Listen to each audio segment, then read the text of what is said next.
Hi there, friends and fellow adventurers. To Pillars of Eternity do Deadfire on our path of the damned blind run, and we have ventured into Arkemyr, the Archmage's manor. I've gotten some items from him, and well, we have acquired them.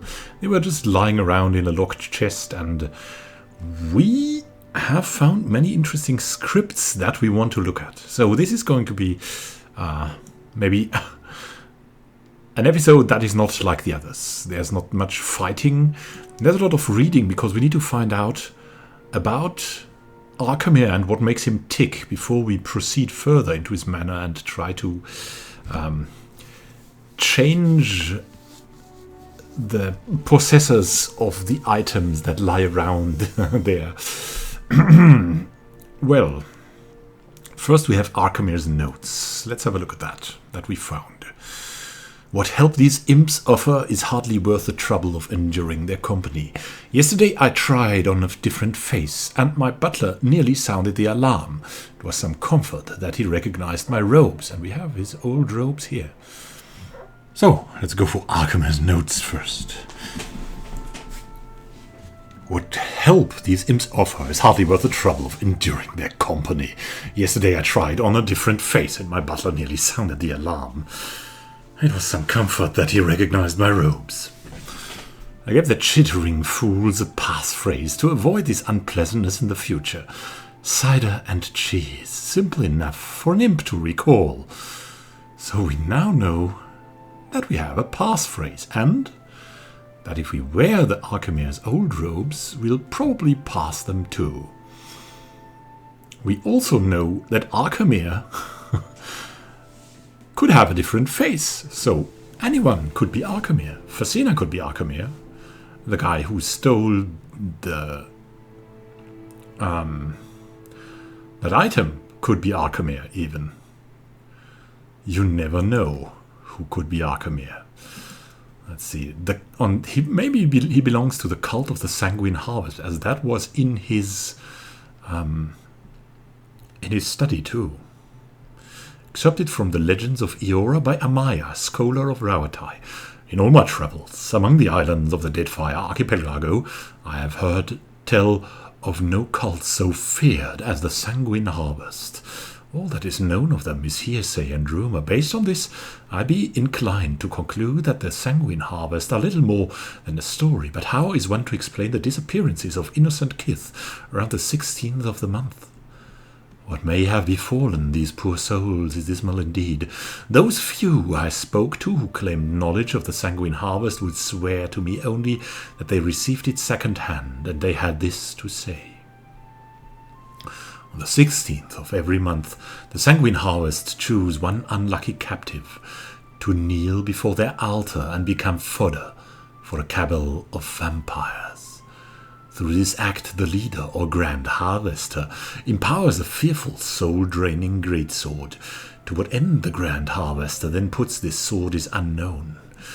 The cult members or harvest cantors then dance around a fire in a state of mindless and ecstatic joy.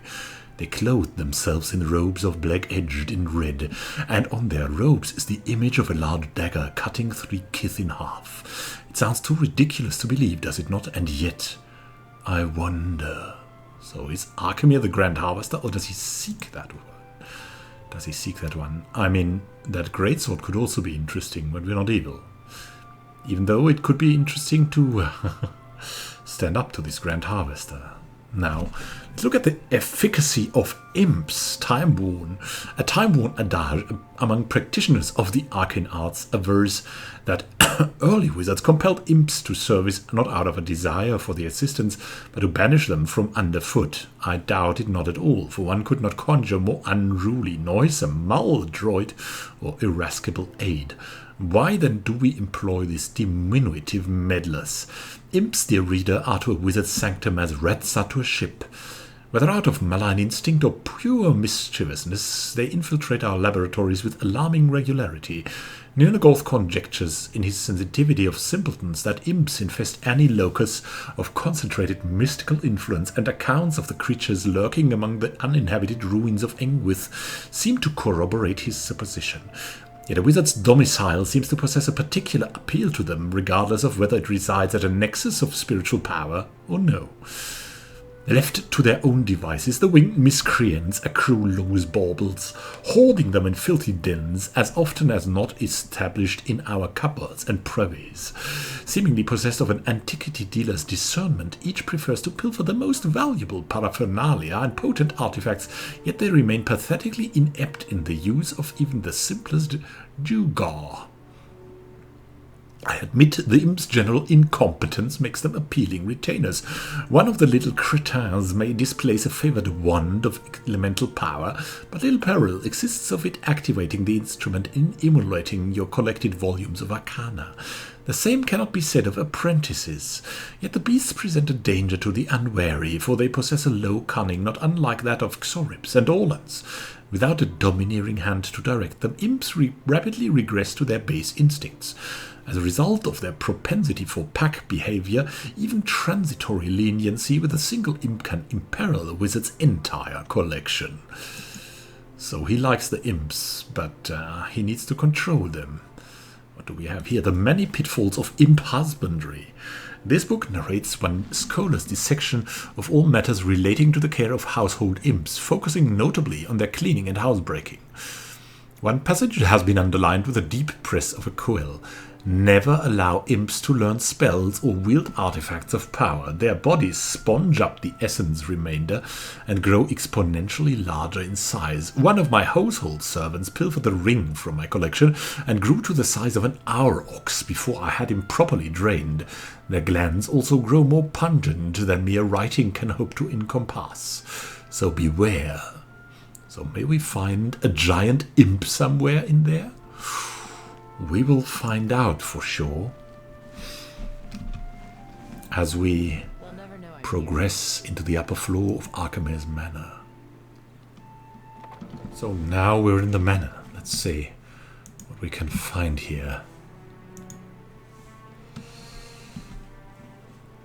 Oh, we're definitely pretty wounded here.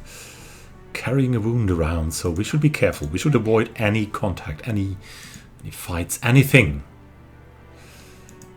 There's something here.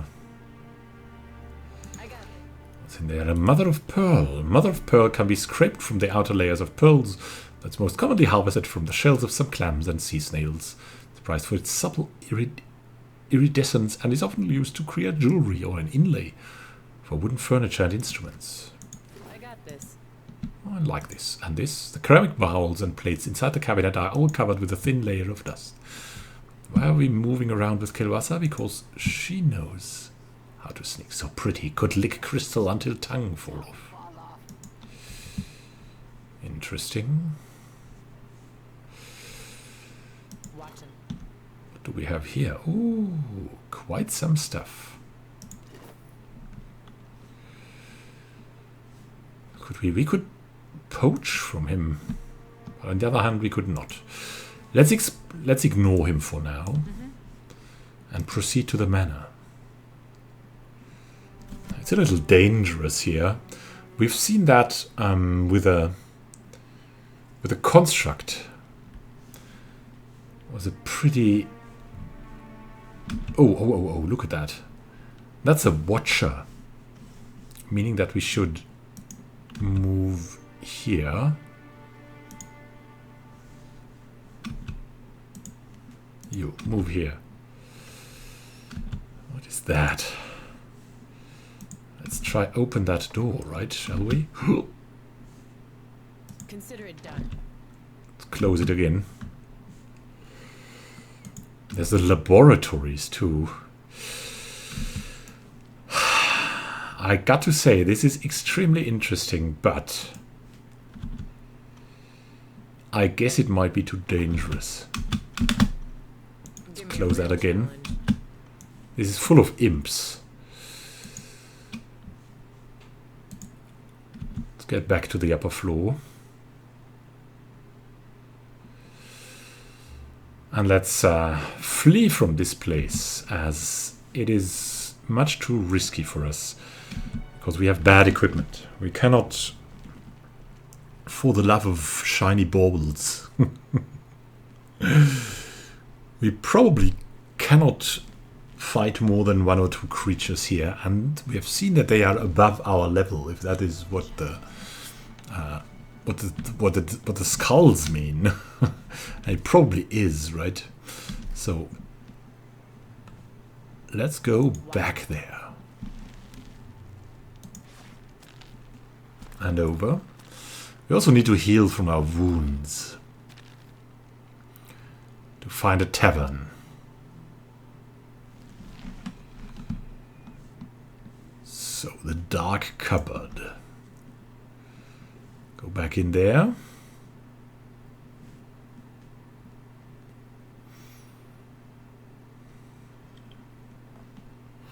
And climb down. What we want to do is we actually want to sell some stuff.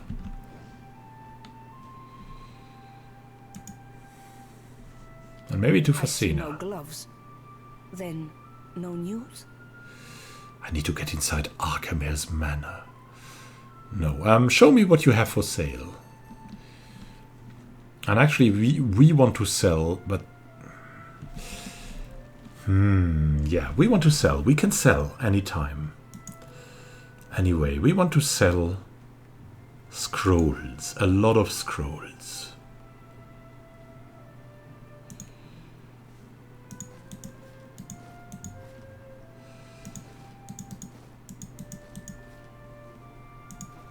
Maybe some traps.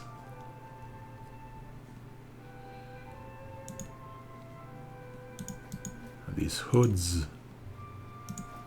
Some armor.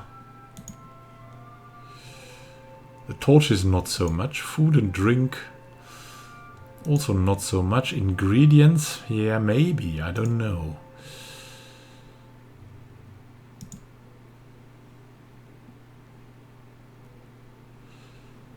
Yeah, we should sell these, because we need a lot of money. And in time we'll go for the most exceptional items, but not for now. We'll now move out of here and look for more daunting tasks to be done. Maybe we can find the thief of all of this, of the gloves, and then it'll all be better. Another child of the gods, you're most welcome here. So, the traders. Yeah, that's Arkemyr's manor. Wow, that's a palace.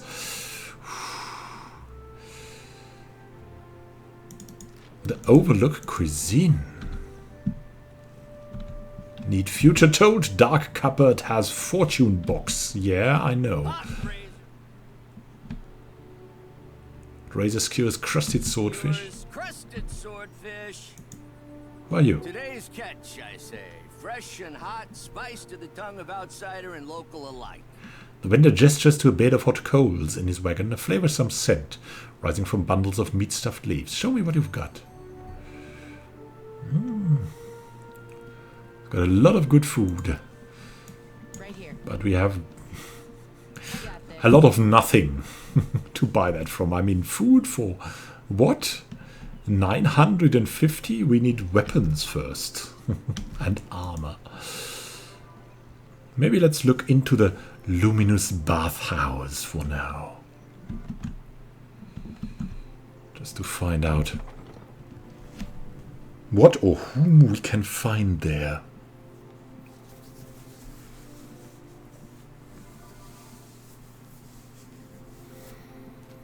We might go back to the former part of Neketaka to maybe get stuffed up on some.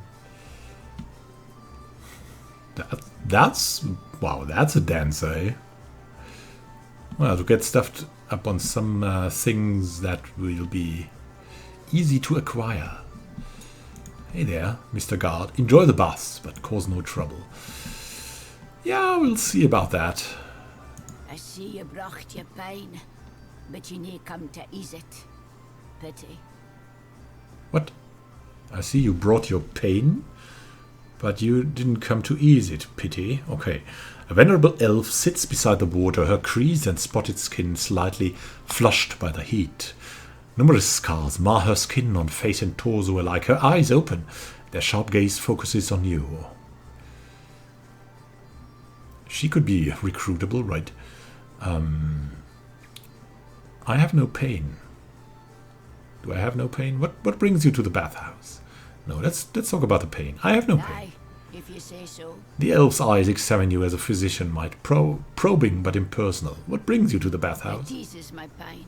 More than that is an awful long yarn. And they entered lickly. And entered lightly.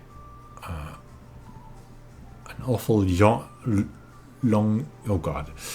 Yeah, we'd like to hear it. Maybe we can translate I it. fecht in the broken stone war some 2 centuries gone by now. I left the woods of a deer for the eastern reach. I claimed to seek to protect our colonists, but in truth, I sought the glory of battle. She sighs and touches her brow. That reminds me of actually Frisian. That sounds Frisian. Oh, look at that. There's an octopus here. Is that a temple of Cthulhu? Glory were nae to be had. Truth be telt, I hold luckier than most. The Orlans o' Ayr Glanfath wielded blades that sheathed spirit as easily as flesh. Some of mine fellas were slaughtered body and soul. What happened to you? One weird o' the will of the gods one. A farmer near a Boots log home invited the soldiers for dinner. 'Twas hairst, and the crop was rowdy. She and her man devised us a braw and gusty feast. Deer pie and salmon, a stew of cabbage, carrots, and potatoes, squashed roasted with pine nuts, and the sweetest honey bread I ever tasted. So they had a great dinner.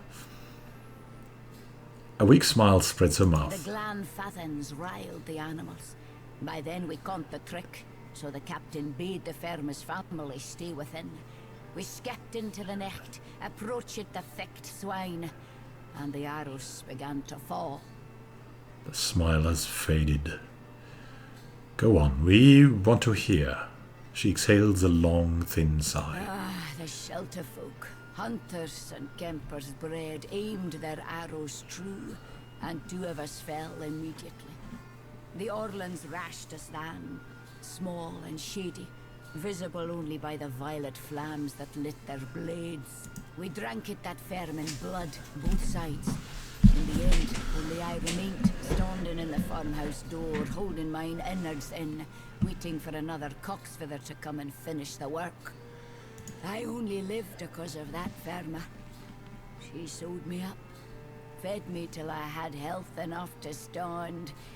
She said she owned me, but She shakes her head. I think we both conned that we brought the trouble upon them with our presence.